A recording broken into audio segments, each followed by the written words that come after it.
Morning or afternoon, wherever you may be joining us from today, and thank you for taking your time out of your day to attend our monthly webinar series. Before we get started, we have a couple of housekeeping items that we would like to take care of. First and foremost, all lines are muted, and we automatically mute them in order to preserve the quality of the audio for all of our attendees as we are recording this session.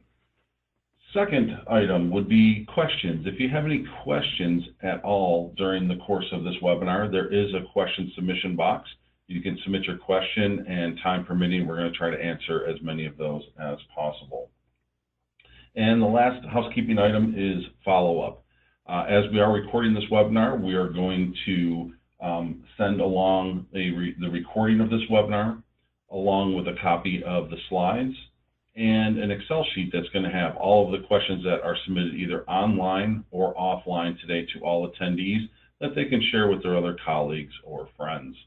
We're going to get started with the webinar today, and today's topic is what makes the suite so sweet, improving all aspects of your plan with Acumen. And we have Tom Holen, who is the solutions architect for Deltek, presenting on this topic today. We're going to turn it over to Tom to start the presentation. Cool. Thanks so much, Dan, and thanks to everybody for joining today.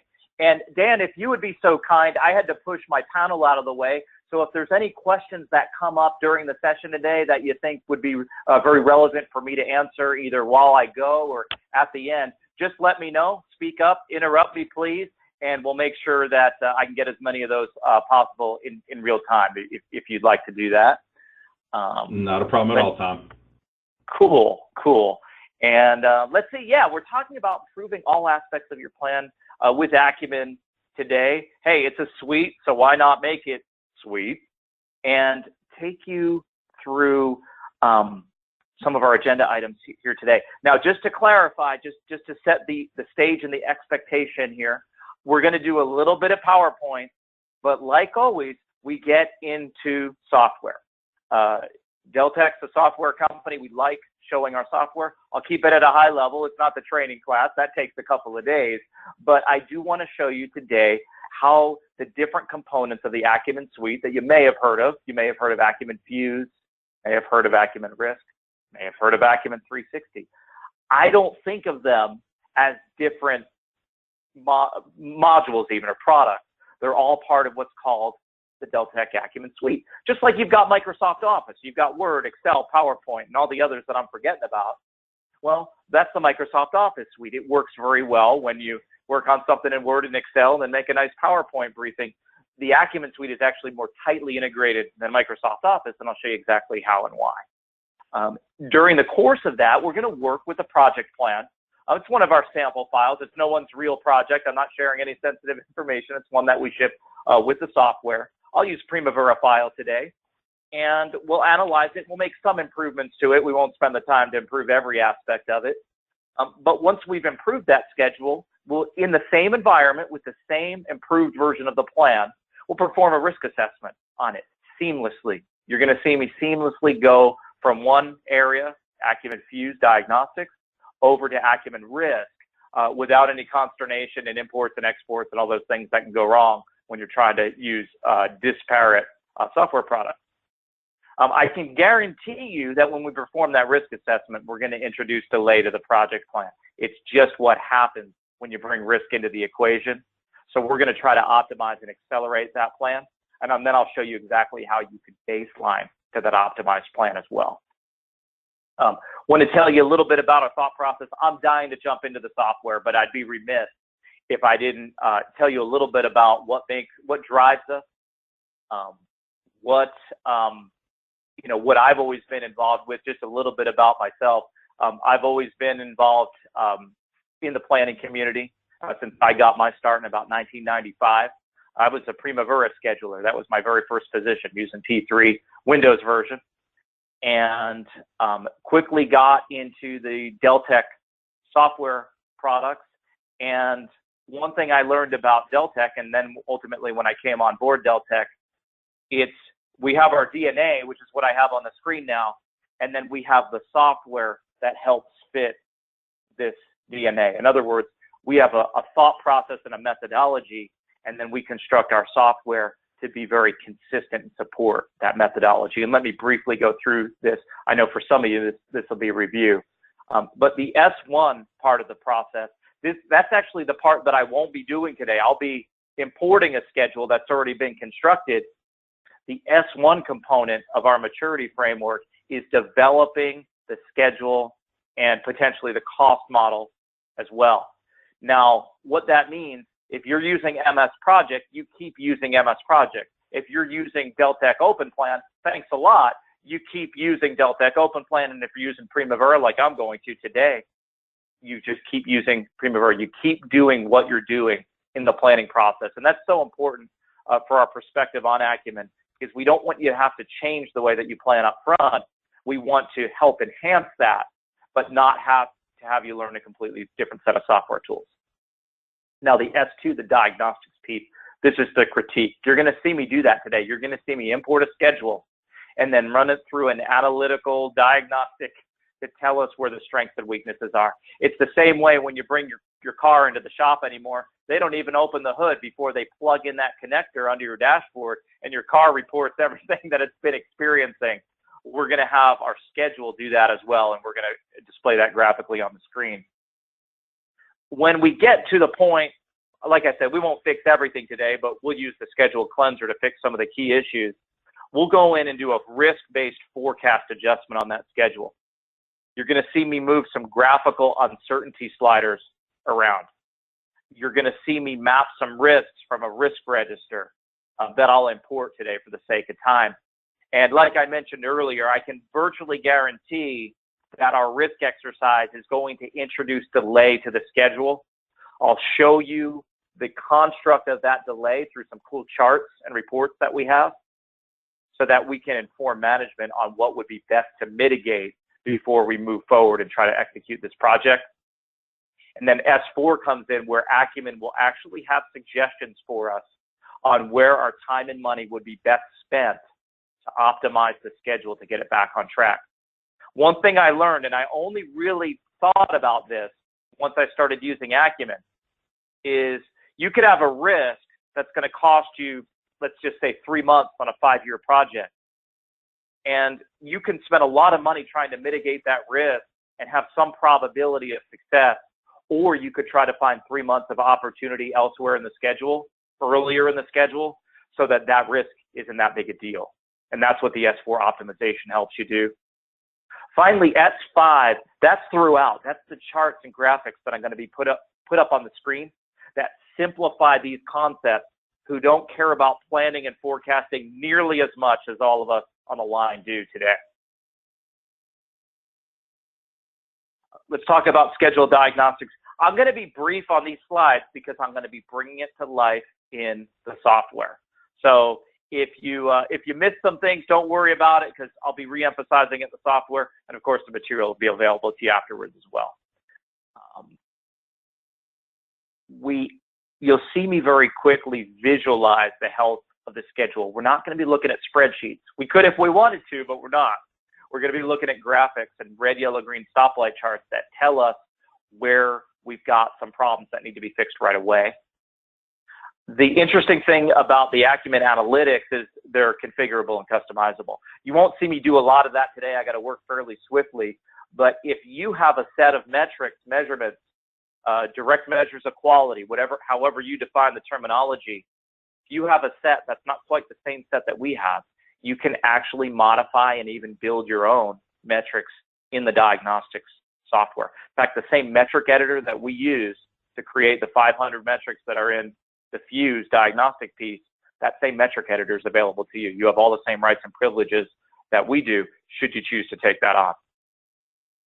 You'll see me do some logic analysis. I'll make sure I do a driving logic trace to a key milestone or two in this project. The first thing I learned as a scheduler was in 1995 was don't have any missing logic. No one told me to make sure that I had the right logic. I didn't figure that out for another 10 years. That's a little bit of humor and a whole lot of truth, by the way, is I am a real expert at linking unlinked relationships to the finish milestone. just so we run that report out of the scheduling tool and it shows me that I have no open ends. It took me a long time to realize that the paths through the schedule need to be accurate. And one thing I'll make sure that I highlight today is how you can do that very, very quickly in Acumen and get insight to what your hidden paths through your schedule really look like. Let me go ahead and advance here. We're talking about risk management today, a couple key terms from this slide. You're going to see me do risk analysis on this project in the most user-friendly way imaginable. Risk tools can be extremely complicated. They do need to have a certain level of complication because, you know, these are Monte Carlo analysis-based risk tools. There's a tremendous amount of math involved. I don't like doing a lot of math. I like giving input to a computer that then goes ahead and does a lot of math. Don't tell my kids that because they're in math classes now where they have to do a lot of stuff longhand. I don't want to do that anymore. I want to get input from engineers, use easy methods to get that input into software like Acumen, and have Acumen tell me what I need to watch out for. And you'll see that very, very clearly today, very clearly and concisely. You'll see me do that with some graphical sliders. You'll see me do that with a very easy to operate risk register. Just as a footnote here, this is our thought process. It's more than a footnote, but this is our thought process on risk. We've got to identify risk events, things that can and maybe will go wrong during project execution. They have some probability of going wrong on this type of project. We have general uncertainty. Will I have the resources? Will the statement of work be clear? Will there be competing priorities when I need to focus my team on this project? So we want to combine risk events and uncertainty and then have the engine help us get to the next two, which is the risk drivers. I might have 25 risk events, but there's 3 that'll make me late. Acumen will help me identify which 3 are most likely to make me late, by how much, and where they'll be impacting me in the schedule.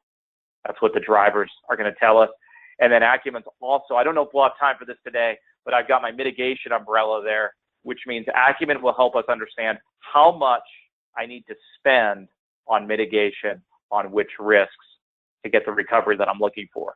Do I need to spend all my reserves, or can I spend some of my reserves, get 80% of the recovery that I need, and hold on to some of those reserves for unknown unknowns? It's kind of our thought process on risk. Again, I'm moving quickly here, but you're going to see these points re-emphasized when I'm in the software. Optimization. So many times, two different things have happened with schedules that I've done the planning on and that I've carried through the execution process. Number one, I build what I think is a great baseline.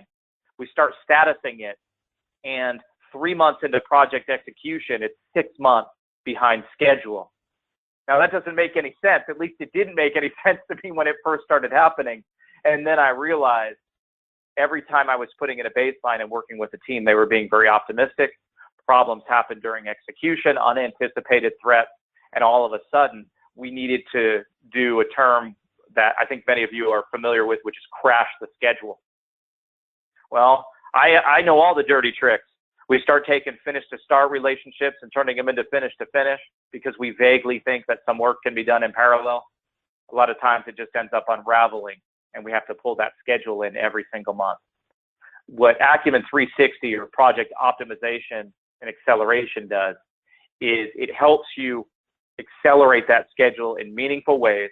It doesn't touch your logical relationship so that you can meet your requirements.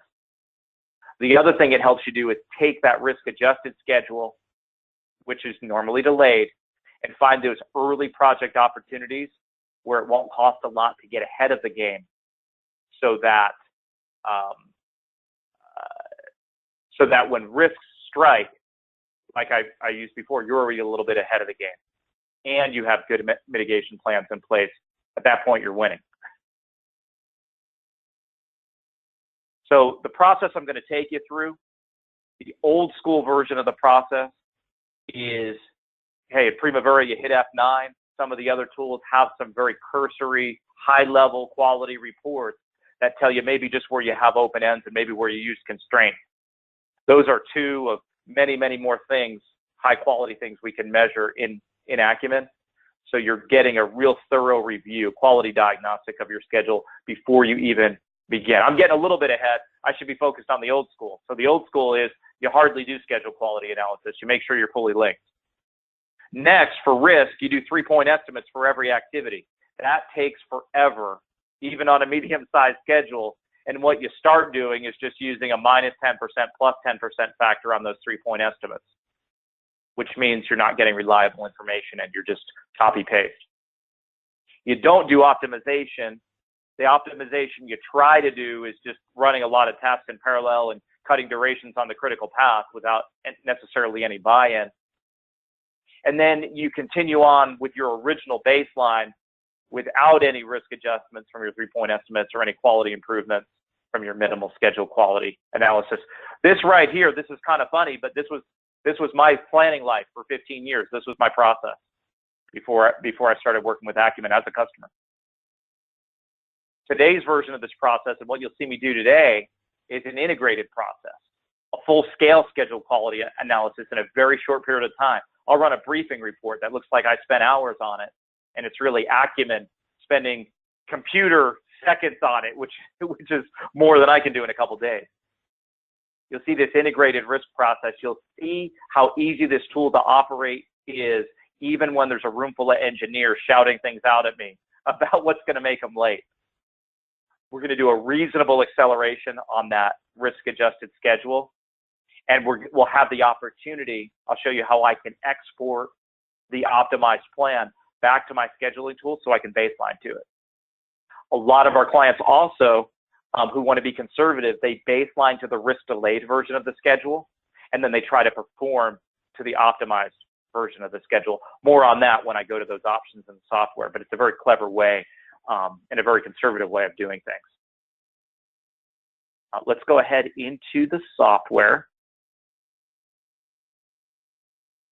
Now, what I'm doing today, because I'm doing an integrated presentation, many of you have seen me demonstrate Acumen before, pieces of Acumen, not in an integrated fashion, and you see me start with a report or some kind of output on the screen. That's what I've been trained to do. That's what Deltek wants me to do. But today, since I'm bringing you through the whole process briefly, I wanted to start at the beginning of the process. I won't develop a schedule, but I'll go ahead and import one. It's a partially built baseline that still needs some improvement. Acumen will help me understand where my weaknesses are at this point. So I'm going ahead and I'm importing it in the software. And diagnostics. Now look here, S1, S2, S2, S2, S3, S4, S5. Remember that maturity framework? You don't have to remember it if you're using the software. You just go from left to right across the top of the screen. So let's go to the diagnostics. You'll see me do that. I might skip a couple tabs today for the sake of time, but you'll see me largely do that, move left to right. Now, Acumen's coming up with some of the bad news right now. You see a lot of yellow and red and a little bit of green on the screen. Missing logic. Now, that's the one thing they told me early on. They said, you have to make sure that you don't have any missing logic. So I have 11 missing logic items. I'm supposed to have 2. I'm supposed to have a missing predecessor on my start milestone and a missing successor on my finish milestone. If I click in the bottom right, I can see all the items. I see the start milestone. I see the finish. But then there's all these other items that are missing logic in between. So already my forecast, one missing predecessor can turn a great schedule into a complete work of fiction. One missing predecessor. We have a few other metrics here. I'll dispense with the green ones for right now, and I'll focus on the yellow and the red. I've got 4 hard constraints, and I've got missing logic. So whoever's working on this schedule, and I promise you it's not me. I would never make these mistakes. Okay, I probably would. Whoever's not using logic is probably holding some of these activities in place using these constraints. So these are the 4 items that have hard constraints on them. These are worthy of investigation to make sure that I really need those constraints, or if this wouldn't be better defined with schedule logic. And I have a really, Acumen is red concerned about the amount of lags that I used. In fact, my overall score, my combination on all these metrics of combination of performance is 26%. I want like 85 at a minimum. Some of our clients have put 75 in their contracts. I like to push the envelope and say 85 before we go ahead and risk adjust this and baseline it and do all those fun things that we're going to do today. Now, to help the team understand the scope of the problem, there's a couple different things that I can do. One, I can drill down into more detailed metrics. If you look at these categories along the bottom of the screen, there's all these different ways of looking at the metrics. Let's pick one. Let's just pick constraint. We're going to see more red, yellow, green in a moment, but it's going to be all these constraint types are the metrics. Like, when have I used a finish on or before? When have I used a mandatory start? 3 occasions I used a mandatory start. If I want to see where, I can list them down here. This is the information that I need to know and need to evaluate to see if I really want this stuff in my baseline. I take a real hard line on constraints. When I first implemented Acumen, I was evaluating a lot of subcontractor schedules, and they had a hard time getting me out of the room at their site until we agreed which constraints stayed and which constraints came out. Now, I'll show you one more thing. I'd love to spend all day on this screen. Some of you have seen me spend all day on this screen, but you don't have to, because let's see here, and we don't have to today. Let's group this by location. Just want to show you some of the flexibility here, then we'll run a quick report. I have a code field in this Primavera schedule called location. In fact, there's 4 different values that I've used in the location field: domestic, Gulf, northern region, and offshore. I can see all the strengths and weaknesses of this plan by location or by any other field in my schedule. If it's a defense industry project, you might run the 14-point assessment on control account managers, in which case you'd see the names listed here, and you'd see how they performed on those 14-point assessment criteria that we have here in the software. This is a great visualization engine for seeing what's going on in your project schedule. You learn a tremendous amount. Even if it's a schedule that you build yourself, you learn a tremendous amount about it in a short period of time. And when you need to communicate that, you can do something like this executive briefing report, which is going to translate what we're seeing on the screen there for those who aren't. Let me scroll down just a little bit here. This has put the words around what we just saw on the screen. It includes the graphical table, but then it uses plain language explanation, configurable, by the way, so that you can have it say the different things you want it to say when these different conditions occur. You can preload those. And then, of course, because we're in a Word document,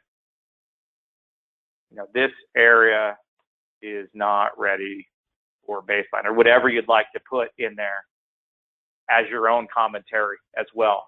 With the analysts that I worked with, we required ourselves to put in some additional commentary when we ran this report. But this was such a great foundation, and these were all the things that we didn't have to write manually, because Acumen was happy to craft this explanation for us so that we could go in and talk about what needed to happen next in order to be able to baseline.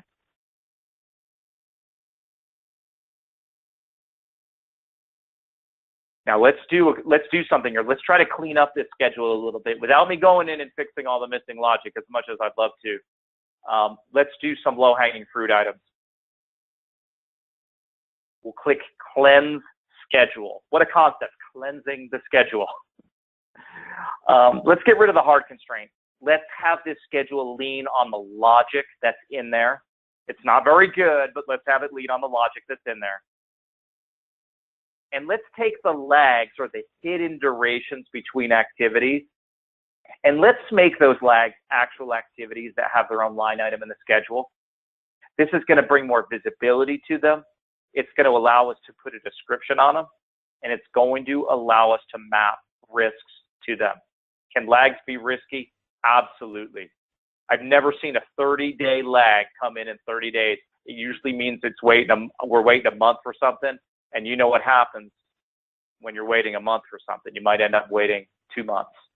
You might have to work the phones every day to get that item based on that lag. So when I used the cleanser, it created a second version, a scenario of my schedule. Go get a read on the score here. 82%. The second line is my scenario, and I'm green a lot more than I was before because we've gotten some of the junk out of the way. Was it all junk? I don't know. And I'd be happy to work with the team to put some of those items back in, but I know I'm not putting all the lags back in, and I know I'm not putting all the constraints back in. My top priority now would be to fix the logic. Now, one more thing I want to do, show you before we do risk on this project. We really shouldn't yet because our logic's not fully linked, but we'll take some liberties today. But one thing I do want to do is look at the quality of the logic to some key milestones. So to do that, we have an automated logic trace capability. And if you've ever done this manually, a driving logic trace in a schedule, you know, especially with people watching you, it's easy to mess up. Let me rephrase that again. It's easy for me to mess up. I don't know about you, but when I have to trace through a schedule and there's people watching, I lose my mind. So what I like to do here in Acumen is go to a subtlety of the schedule. In other words, an important deliverable that's not quite the finish milestone. Finish milestone's easy. That's the critical path. But let's take something that really needs to be delivered and see if the logic is accurate leading up and from that milestone. So I'm choosing one here called phase 4. I choose it on purpose. Phase 5, that looks like a finish. Let's look at phase 4. Let's see if we can deliver on phase 4 and what it would take. So what I do is I automatically trace forward and backwards. It's done, and I'm going to get rid of the WBS now. I just want to see a flat, or what's often called a waterfall view. And there it is. There's the Gantt chart. This is a cross-section, a subset of my schedule that only is showing us what's driving the phase 4 dates to calculate to where they've calculated to. So if someone's concerned, I know this is an old project with 2011 here, but if someone's concerned, let's just say this is the future, and someone's concerned that phase 4 is in October and they think it should be in September or they think it should be in December, I would have Acumen trace this path as I have and show them and say, this is what we have driving that. They might tell me this is wrong. They might feel embarrassed for me. That's great. I would love for them to tell me that it's wrong so that we can get the logic right so that the schedule flows and calculates properly. I need it to do that so it's an accurate forecast, and so when risks are leaning on areas of this project, the correct future tasks also get affected by that risk. It's like setting up dominoes and then toppling them over. I need the dominoes lined up to topple over when they should. Where if activity A has a risk, I need B and C to fall down if activity A falls down. And this is going to help me prove whether my schedule can stand up to that level of scrutiny. This is the toughest check to pass in Acumen because it not only requires you to have logic, it requires you to have the right logic. And what's more daunting about it is Acumen won't tell you whether it's a pass or fail. You've got to work with your project team to see if these paths are a pass or fail. So what I like to do is get the schedule to green from a diagnostic standpoint over here so that I can go in and start doing these logic traces and really get the subtleties of the schedule ironed out. Now, assuming we ironed out all those subtleties, here's where I take the big leap into risk. We know there's still some problems with this schedule, but we know my scenario is a little bit better. Let's keep going from left to right and go over to risk. Now, I made a pretty bold statement earlier. I said something to the effect of, risk tools can be complicated. There's a lot of math. We try to make it very, very simple. So my goal right now is to deliver on that and have you also saying, oh my gosh, that was pretty simple. The way I start, everybody does it a little bit different, but the way I start working with a team on a risk workshop is with these sliders. It doesn't take the team more than 10 seconds to figure out when I set red, that means I think we're high risk in an area. Hey, for some research and development projects where there was a lot of invention and discovery involved, I've started the project at red and would have the team members negotiate me to less severe risk temperatures where they felt there was more certainty in that area of the plant. You know, it's like, I think this project's red, change my mind, you know, that kind of approach. You know, let's talk through the intricacies of the project, the team members that we have, the scope that we have, and see if it's a slam dunk or if we see some uncertainty in some areas. So I kind of went through almost without thinking about it as I was talking here, and I just started moving these level 2 sliders around. This is a collapsed version of my project. You could call it a summary, but this isn't a summary schedule. This is my real schedule, but I've rolled it up to a summary level. We don't believe in creating separate summary schedules for risk. We believe in summarizing the view so that the team can provide input on risk temperature, and those inputs will flow down through the WBS. So you can see I'm moving this top level slider, and all these sliders are falling in line, including these new ones called lag tasks. Now our lags can be risky because they often are. In fact, lag is kind of a red flag for me. They just never seem, they never seem to hit that estimate of 5 days or 30 days.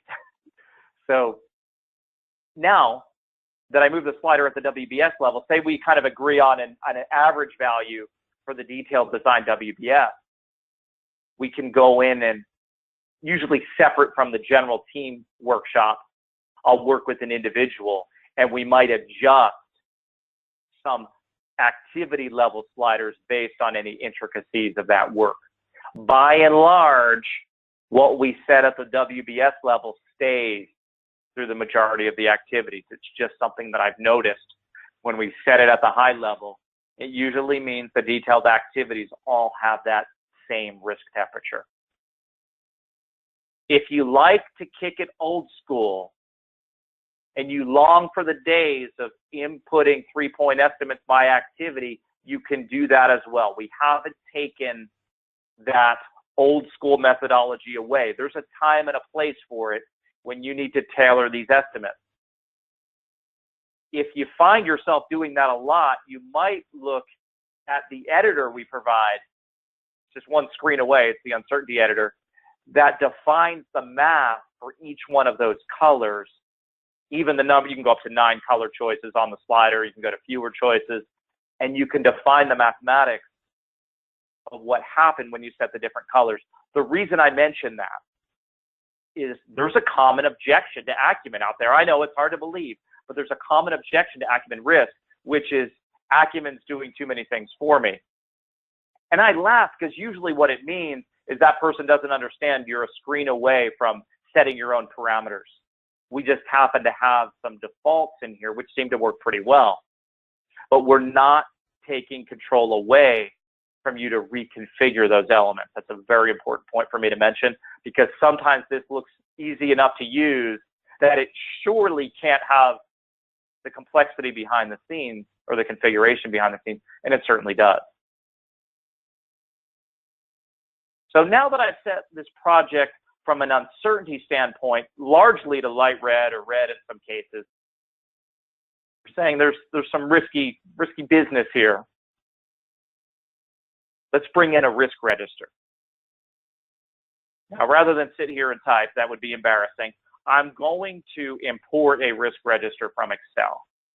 It's one of our samples that comes along with the product, called populated risk register, because that's what it is. And now, all of a sudden, instantly, from my Excel file, I have all these different risks. In fact, we embrace the use of Excel. You can work on the risk register in Acumen. You can publish it out to Excel. People can work on it in Excel. You can bring it back in. This is a list of the things that the team has worked collectively to identify can go wrong on a project like this. Will they all apply to this project? Maybe not. But it's a good list to work on, to chew on, to see what might map in to this project. When I say map in, I truly mean it, because I'm going to do something really cool here. This is one of the most important things you can do, if not the most important thing you can do in Acumen Risk. I'm going to click on procurement on the left-hand side. And I happen to have a risk. I'm procuring everything internationally on this project. Stuff's coming in from all different countries. I happen to have a risk over here on my risk register called risk of customs delays. I'm going to map it. I clicked on procurement. I went to customs delays and I clicked map. Now, when Acumen evaluates risk on this project, when it gets to procurement, it's going to have to consider a high probability, which in this case is a 50 to 75% chance of a approximate 40-day schedule delay due to the potential of customs delays. It won't happen every time. It won't happen with every piece of material I'm bringing in, but there's a 50 to 75% chance that it will happen. And when it does, it'll be an approximate 40-day delay. We just don't know the future well enough to know which ones, but we know it's a probability that's going to happen. In fact, it's more than 50% probable. Now, if I only had one risk on the project, that would be pretty easy. I'd look at the 165 days of procurement, and I'd say, oh, there's a chance of about a 40-day delay there. Well, I've got more functions. I've got individual activities that might have their own risk.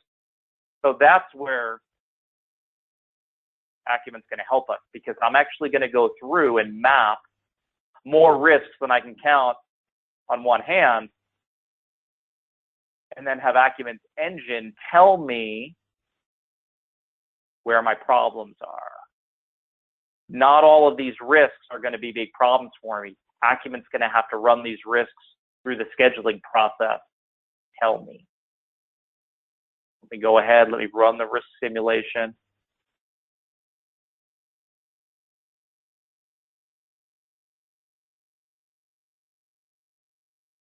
There it goes. If I hadn't run the cleanser, it actually would have warned me that my score was so low. It was hesitant to do the risk exercise. It'll still let you do it. But if it's concerned about your project's quality score, it'll actually make you click through a warning screen to let you know that your forecast might not be very reliable. A statistical chart comes up. We'll dispense with that today. I don't brief program managers on that. In fact, I go to a risk driver tornado chart.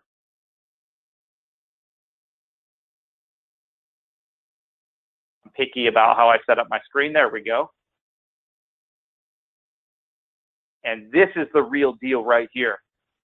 This is risks down the left-hand side. The top delayed risk, top driver is on the top of the list. 40 days for risk 42. If I hover my mouse over that 40-day bar, it tells me that site clearance is going to be infected by risk 42 for about 40 days. So if I'm going to have a discussion about mitigating risk 42, I want the risk owner, I want the site clearance engineer, and I want the program manager with the contingency reserves, all available to me to have that conversation. There's an area in the software, it's pretty quick. I'm gonna save a little bit of time and not go there today. There's an area of the software where you put in your mitigation steps and how much they cost. Acumen comes back and tells you where your economic break even is, how much you get in schedule recovery per dollar spent. It's pretty cool. Risk 34, that one's next. It's a little bit different because there's the first activity for 4 days, the next activity for 7 days, the next activity for 9 days, the next activity for 6 days. There's going to be a group. When I set up the meeting for that mitigation, I'm going to put a bunch of chairs around the table because I'm going to need a bunch of different people to weigh in on a mitigation strategy for risk 34. Same with risk 38 and risk 9. And I might leave it at the top 4 or 5 to see where we get some traction and where we don't. I'm not necessarily on a first pass going to get 10 group discussions together to try to mitigate all these risks. We might go after the top 4 or 5. Those seem to be the biggest hitters, and it kind of drops off. What's my guide? This chart is my guide for that process. When they say, Tom, how did you know which risks to mitigate? I say, I didn't. I knew how to map them in. I knew how to get the input from the team, and I knew how to run this chart, which tells me where the big hitters are. That's how I know. Some mitigations will be successful. Some will leave us scratching our heads. I'll take the mitigation process as far as I can until someone tells me to stop. Then what I do is I build a risk-adjusted schedule. I mentioned this earlier. I said some contractors now baseline to the risk-adjusted schedule. So let's create that risk-adjusted schedule and see what it looks like.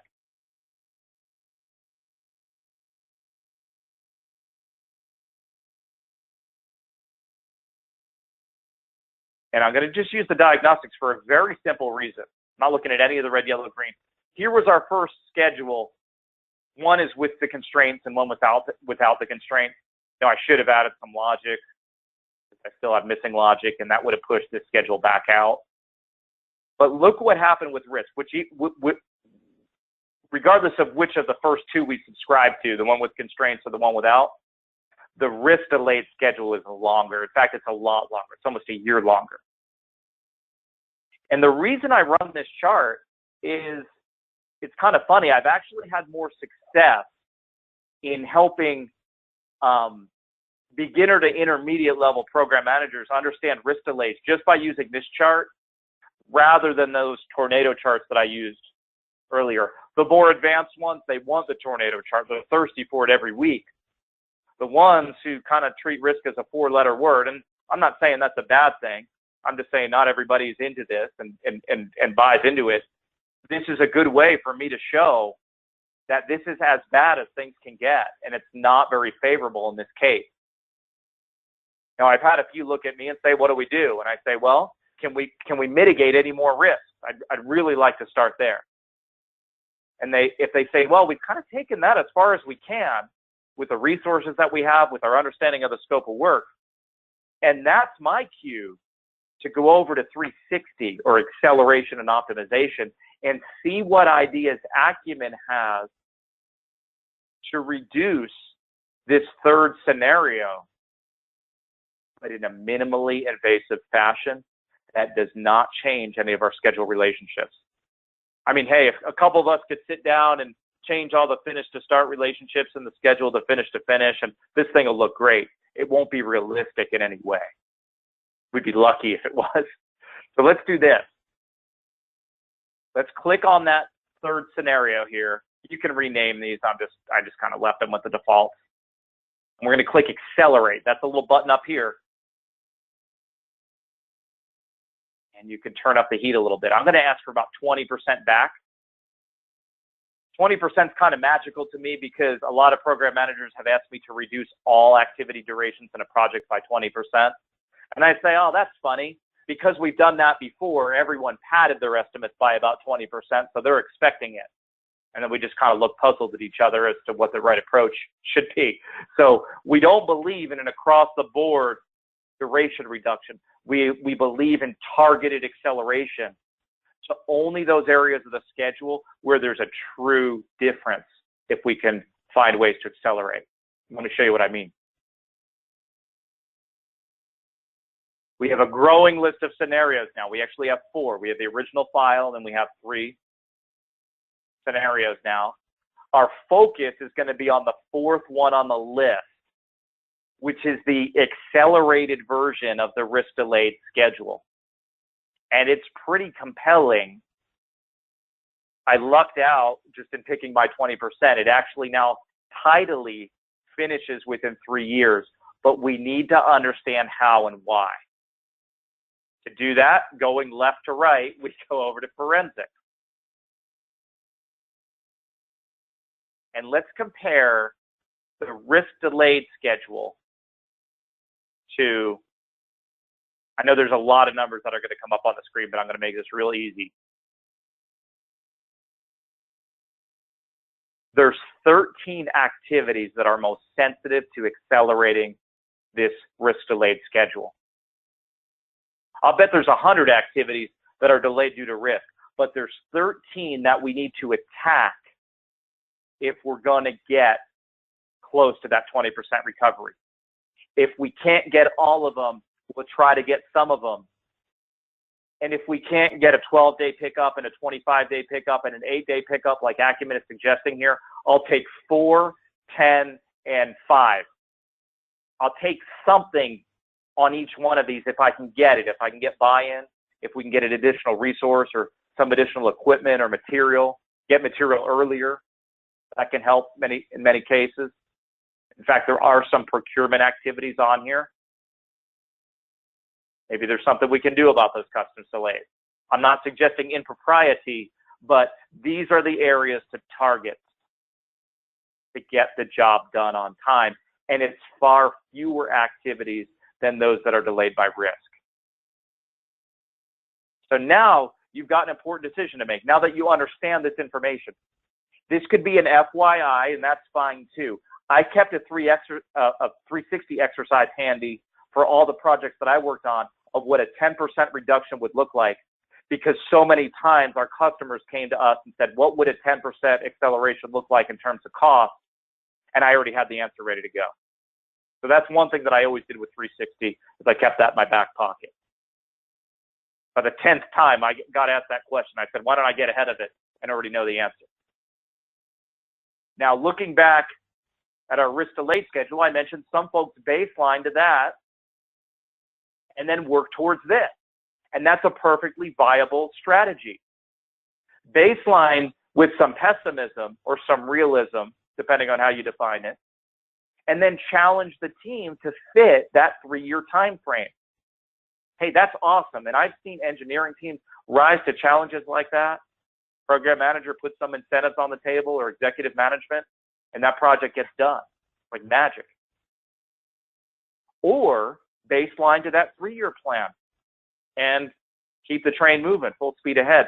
The nice thing is in Acumen is I can go to any one of those scenarios and export it back to either MS Project, Primavera, or Deltek Open Plan. The work that I did here doesn't need to be reconstructed or recreated in the planning tool. Everything I did right here in front of you at Acumen can automatically be exported to P6, either for further discovery or to snap it as the baseline. Totally up to you what you do with it. Okay, the reason for this topic today, what makes the suite so sweet? We've got clients out there who use the diagnostics piece. They might have the risk piece, they don't use it, or they dip their toe into it. Or what they do is they do the diagnostics like we did here, where we cleaned it up, we removed the constraint. They do the risk view as kind of a discovery, but they keep working towards the original baseline without its risk adjustment and optimization. Where we've seen this work best is where people carry it through the whole process. A lot of times they just don't know how to carry it through the process. That's why I just showed you. The diagnostics, that was these first couple, the risk delay, and then the optimized version of the plan that still has risk delays in it, but the overall finish and driving paths have been optimized to finish in this 3-year time frame, or it was a 20% reduction from the risk delayed schedule. It just nicely worked out to 3 years. That's why I showed you this today. It's so easy for me on any given day to go in and show some people, show you guys 1 or 2 capabilities in the software. I realized in thinking about what I wanted to show off for this summer event today was, why don't I show how it all works together, how you can take a project through the whole life cycle, not use every feature at Acumen, I certainly haven't, but use some very concise features that get you from unrealistic baseline to all too realistic risk delayed schedule to something that everybody or most people might be able to live with that give you a chance. getting back to that original time frame. Now, let me ask you, Dan, that was a really long monologue. I was hoping you'd jump in at some point, but obviously I don't mind talking. Have any questions come in while I was going through that? Yeah, there were, Tom, and you were on a nice roll there, so I didn't think an interruption was necessary. But yeah, we did have some questions submitted, and we'll go through them. We got about 10 minutes left on the call, but the first question is, what happens to the lags that are converted to tasks when you import the revised or mitigated risk schedule? Okay, lags that are converted to tasks start out, this is actually pretty clever here, they get named lag tasks. They're in the same place in the CPM network as the lag was, and the default ID is the relationship type, the predecessor ID, and the successor ID as well. Now, in Acumen or in your scheduling tool, you can give this a real description. In other words, what are you waiting for with the lag? That's what I like putting in as the description, not this funny one that I just put in here. That's what happens. All right, the next question that was submitted is, if our company already owns Fuse, can we add the other products of the suite, or do we need to purchase new licenses? You shouldn't need to purchase new licenses. After there's a signed purchase order, the sales representative can actually go in on the back end and enable the additional tabs. I don't even think it requires any additional software installation. It's just kind of a license checkup that then makes the additional areas of the software available to you. Is there, can they do trade-ins and stuff like that? Yeah, there's different arrangements, but at the basic level, if you have Fuse, you can build on Risk in 360 in a very seamless fashion. Actually, I think that kind of coordinates with the next question that was submitted. It says, with my license of Fuse, I only have the S1 and S2 tabs. Do I need the full suite to have the S3, S4, and S5? Yes, for S3 and S4. So S3 is Acumen Risk.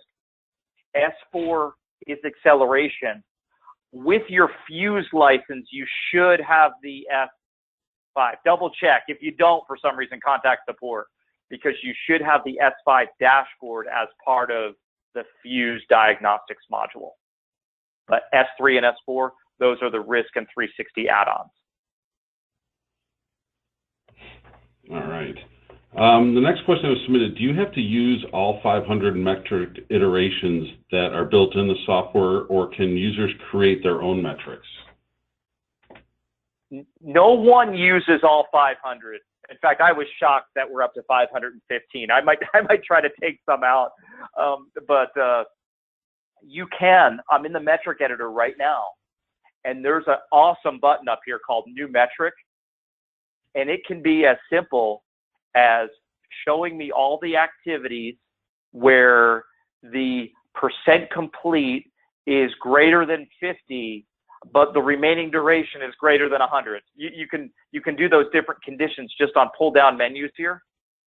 And if you really sharpen your pencil and you want to come up with your own indices and calculations, you can write these Excel type formulas down at the bottom here, and then the sky is the limit. And I've seen some of our users write some mind-blowing indices and averages that tell them, like, in one number, like 10 different things about the schedule. It's quite fantastic. IPA uses it for their independent, project analyses in the construction and chemical industries and such. And there's so much you can do here with the custom metrics. Now that we've got over 500, there's less demand for custom metrics because we've got so many of the bases covered, but that capability is available to you right here. All right. I think you may have answered this last question in just before we got to the Q&A, but when you make all the changes to logic, constraints, acceleration, risk, etc., do you save as one file, or do you make separate copies to compare against to see what the best changes would be? You can do it either way. I like going in and naming these scenarios. You can go in and change the name. to tell me what I did when I came up with the different scenarios. I'll end up with 10 left on my own, but then I'll go to the program management, the project team, and I might present 2 or 3 as to what I believe are the best alternatives to the original baseline that we put together.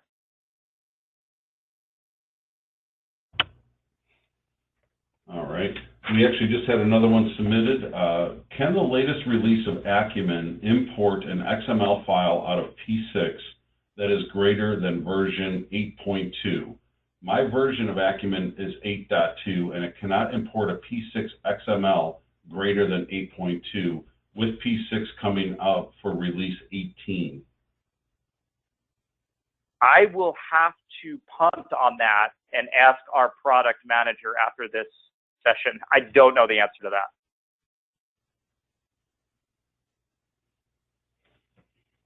All right, and we'll actually have that in our follow-up that we will send out once we get the answer to that. And the last question that was submitted, this is kind of off topic, but in a previous webinar, there was mention of a web-based enterprise version of Acumen. Can you provide any details on this? Acumen Touchstone is a web-based project submission portal. It would be used by an owner, for example, to gather project submissions, and the type of diagnostics that I perform today would be selected in advance by the owner, would be automatically performed on the schedule submitted, and if it didn't meet a certain standard, it would be the submitter would receive notification of what they needed to be aware of and what they needed to repair in the schedule. It's called Acumen Touchstone. I'm doing an up-to-date solution speed session, as we call them, I think a week from Wednesday, where I'll be sharing more information and the latest and greatest on that. But those 3 or 4 sentences that I just kind of blurted out, let's sum it up pretty well at a high level. It's coming. It's not out yet. All right, Tom, that's all the questions that were submitted during the webinar. All right, let me go over and just wrap up a couple things here. We talked about this, you know, when you're winning, you're doing that flow from left to right in the software. Hopefully you're delivering on your promises too, meaning you've taken a candid look at what can go wrong. You've optimized so that you have a better version of the schedule. We hit that plenty. Let's talk about a couple of your upcoming DR McNatty events. And I'm excited about these locations here, Dan. October 14th to 16th this year coming up, a couple weeks before Deltek Insight. You're at the Araya Resort in Las Vegas, Nevada, and that picture looks beautiful. And then CPM Conference. Construction CPM Conference, January 20 to 23rd. I'm glad you have this up here because I didn't know when it was, and I got to make sure I book my travel. And that's going to be in San Diego this year. What could be better than that? So looking forward to seeing you guys there, Dan. And Absolutely. People can sign up. They can sign up for the loop. drmcnatty.com/news. Keep you in the loop on the latest news, events, and upcoming webinars. Sign up for this newsletter right on your website down there. So awesome. Good stuff. All right, Tom, looks like we just came in under the top of the hour, so we're going to give about 1 minute of float back to everybody today. We appreciate everybody taking their time out of their day to join us for a webinar. If you do receive our newsletter, we do have some upcoming webinars in the future, and I'm sure we'll be having Tom present on some more as those come down the road, maybe even possibly Acumen Touchstone once that goes to production. But Tom, thank you for your time today in presenting. I hope it was very thoughtful and for everybody to learn more about the suite. And again, we appreciate everybody taking time. We will be putting out the email to everybody within about a day or so. But again, thank you for joining us today. Everybody enjoy the rest of their day. Thanks. Bye-bye, everybody.